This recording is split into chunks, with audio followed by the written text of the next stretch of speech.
Hey, YouTube. This is Enlightened V, and today we're going to do a quick video on how to prepare an offering for the Yoruba Orisha Oya. I've been a daughter of Oya for practically 10 years now, and she has her own separate altar inside of my home.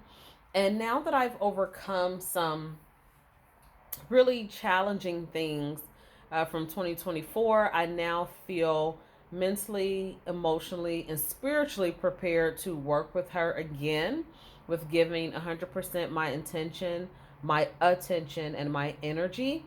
And Oya briefly is good for change. She is the ruler of the wind, the storms, the lightning. If you think about when a thunderstorm happens, it brings a lot of chaos with it, with the thunder, the lightning, the wind, and the rain. However, once that storm ends, there's a sense of peace and calm established across the land. So there's a lot of chaos that happens to bring calm. And so I'm at the point in life where I need a lot of change to continue to happen to me internally so that I can clean up some things around me and bring about the things and the type of life that I really am ready, finally ready to live. So Oya's favorite number is 9. Some of her favorite colors are dark purples, dark reds, or the rainbow. And she's also a warrior, a protector. So you can look her up for more of her traits. But those are the ones that stand out to me, and those are the ones I'm looking to work with. So because of all of that, I just wanted to share with you what my fresh offering to her will be. If you're interested in all things metaphysical, things magical, ancestor veneration, working with different deities, this is the channel for you. So take the time now to like the video, to subscribe to it, and tell your friends about it who may be interested as well. Okay, so first of all, when I think of the Orisha Oya, I think about royalty. I think about golds, rich tones, golds, purples, reds, like I said, the rainbow. And so what I'm adding to the altar today, this will be my offering tray. And this was sourced from my local Dollar Tree. And when you purchase things outside of your home, you always want to give them a thorough washing, a cleansing, and I'm a fan of letting them air dry. You want to remove any tags or price tags that they have, that the store has on the back. You can see the water droplets from the air dry. You want to remove those things, right?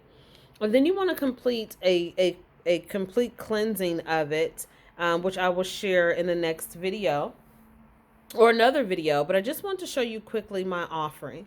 So this is my offering tray. This will only be used as an offering tray. So if I host people to my home, this will not be available for other people to use or to touch or to fiddle with. This is specifically going to be for my altar for the Orisha Oya. And as I replace offerings, I'll pick them up, wash the vessel, air dry it, and put something else on it.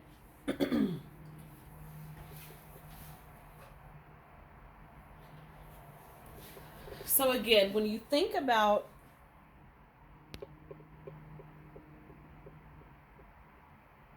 a call came through. So when you think about the colors that the deity likes, you want to present offerings that match those colors for the best effect. So keep in mind, I mentioned that the Orisha Oya loves dark purples, dark reds. There's also fruits and vegetables that are associated with particular deities. So go ahead and do your research on that. But specifically talking about Oya, thinking of dark purple, we have an eggplant. Believe it or not, this is my first time ever in life purchasing an eggplant. Yes, we're all familiar with the emoji, but this is my first time ever purchasing an eggplant. And so I washed it with my Dawn Power Wash and some warm water, removed the price tags, removed any random leaves. So there's the dark purple and the eggplant. The store I went to didn't have plums. I really felt pulled to grab plums, but they did not have any in stock. I guess they're seasonal, so no worries. Cherries too. I was looking for cherries as well. So instead, I found the deepest, reddest apple that I could find. Same thing, I washed it with my Dawn Power Wash and my warm water, set it on a paper towel to air dry, removed any miscellaneous leaves and pricing. There's that. Now, most deities also have favorite numbers. When you're thinking of the numbers 0 through 9, they have a favorite number. The number 9 is the most favorite number associated with the Orisha Oya. So when you think about the number 9, I think about making 9 pieces of something as an offering. And so because I know Oya also loves chocolate, dark chocolate, various chocolates, I have small pieces of chocolate.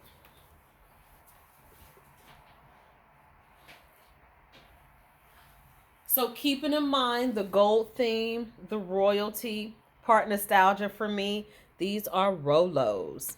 If you don't know, now you know. These are Rolos.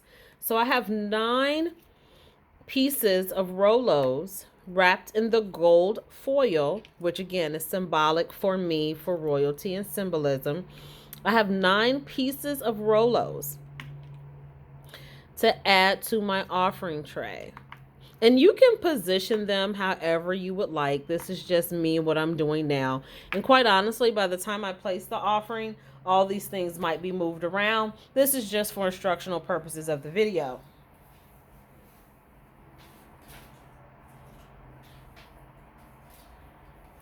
In addition to the Rolos, I have another throwback candy, Mr. Goodbar.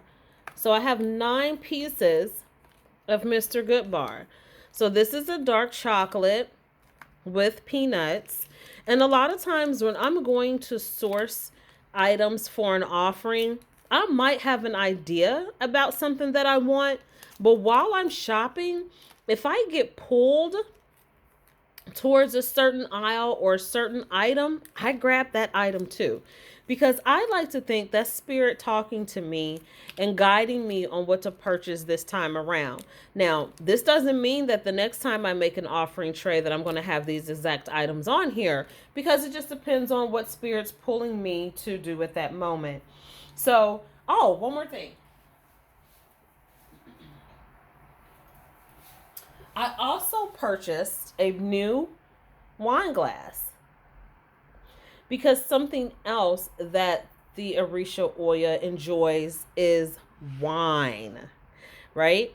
So I bought a new glass because I like to have tools that are specifically for my offering space.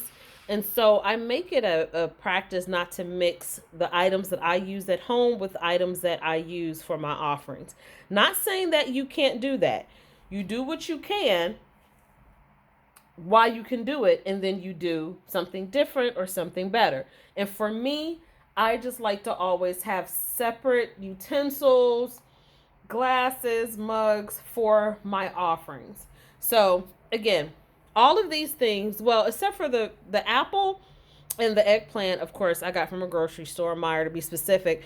But the black stained wine glass, the candies, and the offering tray are from my local Dollar Tree. And same thing, you remove any labeling, wash it thoroughly, let it air dry, and I will pour either a dark red wine onto or into the glass, probably about half full, and place it upon the altar.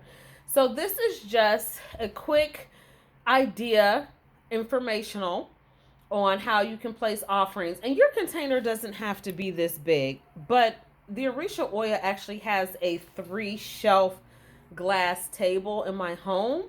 It's more tall than wide.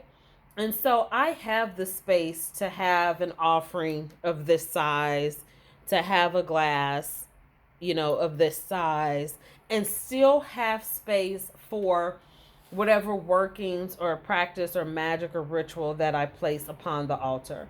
So you do, if you have something smaller, get a smaller container. Stack the candies up a different way. Get a smaller, representation of purple and red as far as your offering. Like, this is just an example of what I do. And as I mentioned on my last video, I don't do fancy edits. We record straight through. You getting all of the things because we're keeping it real over here. I just want to help people and get the information out. But yeah, you can definitely use something smaller. You don't even have to be fancy and use a full-size glass. Like, you can use a shot glass for an offering. You can use a small, one of the small little goblets. This is just what I have space for and what I want to do. And I was actually thinking about personalizing the glass with some rhinestones and putting Oya's name on the glass. So let me know in the comments if that's something you would like to see or if that's a cool idea. And so again, if you are into this type of lifestyle, spirituality, or working with Orishas, or just want to enhance your spiritual walk, period, this is the channel for you. Be sure to subscribe to the channel, like the video, share it with like-minded people in your space, leave a comment if you would like to see the glass bedazzled, if you think that's a good idea.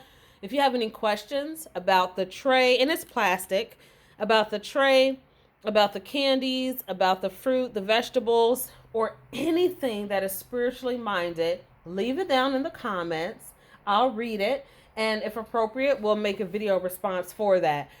So thank you for stopping by the Enlightened V YouTube channel, where I'm sharing all things metaphysical, all things spiritual, and just being more authentic, more 100 to the spiritual side of me that I've been practicing for over a decade. Spirit said it's time for me to open up and fully embrace all parts of me. And this is my answer to that calling. Because what more of a public place could I do this than YouTube, right? So thank you for stopping by. I'm going to do a couple things over this offering before I actually place it on the altar space. Let me know if you have any more questions, or if you want to know the couple things that I do over my offerings before I actually position them, and I will make a response video. Till next time, peace.